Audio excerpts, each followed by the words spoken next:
Bill. Thank you. Speaker.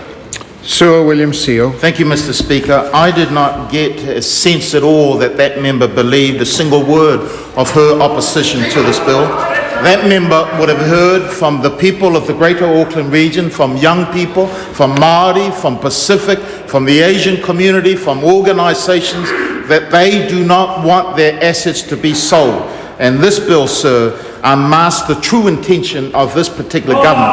About 2 years ago, the Reader's Digest, Mr. Speaker, published a list of who do you trust now in New Zealand, covering the most trusted people, brands, charities and professions. Top of the list of 75 of New Zealand's most trusted people was the name of the late Sir Edmund Hillary, a name respected by New Zealanders and even revered in some parts of the world.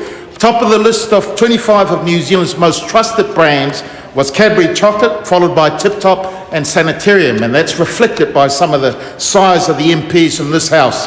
At the top of the list of 25 of New Zealand's most trusted charities, Mr. Speaker, was the Cancer Society of New Zealand, followed by SPCA and the Royal New Zealand Foundation for the Blind.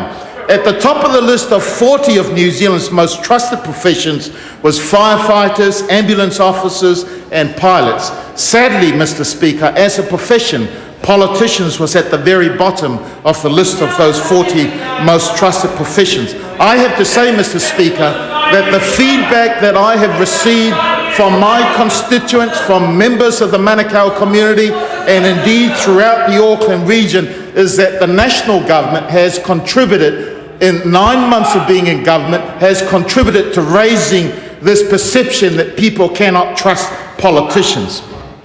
Now, while some MPs come to this House with good intentions, sir, and are generally genuine in their desire to serve for the public good, from time to time some MPs make mistakes. And those MPs who commit big mistakes pay dearly and ultimately suffer the demise reserved for unwanted politicians. They are gone from this place and never return. I note there is an odd exception in this House. Nevertheless, sir, bad behaviour contributes to the public perceptions about politicians.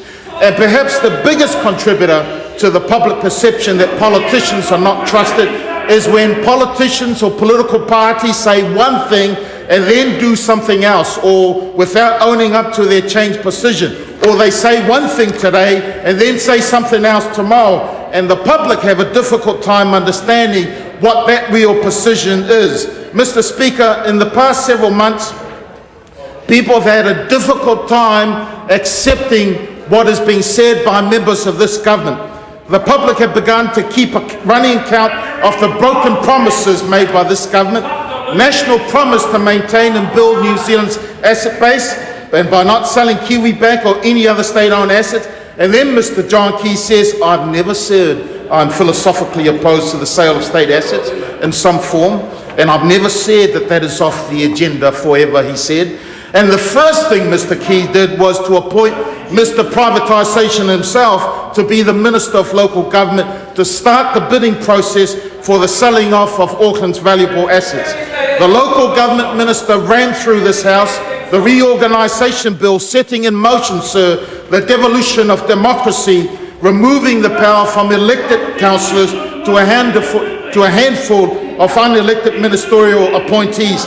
The government super city wraps up $28 billion worth of Auckland assets under one organisation instead of 8 councils, making privatisation that much easier were it to be attempted. We know that business has a keen interest in getting hold of these assets.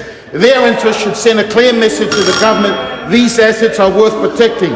We know that when key infrastructure assets have been sold in the past, they've mostly ended up in the hands of foreign owners, with the results of profits heading offshore. We know the Minister of Local Government is a big fan of privatisation.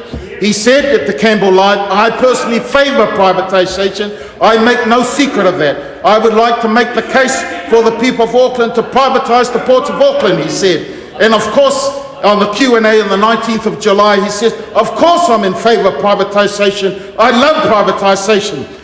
And Aucklanders should be concerned, sir, that their assets are at risk. And I'm aware there are 1 or 2 national MPs that share this concern, and I would invite those MPs to vote in support of this bill. The reality, sir, is that even the limited provisions currently in the Local Government Act of 2002 that protects some assets are in danger of being reduced and dismantled. We know that the Minister of Local Government is going to introduce changes to the Local Government Act, and he has signalled Order. that he believes there are too many consultation requirements over potential privatisation. Sir, Order. that Time government has is expired. intending on selling our Simon public assets. Bridges.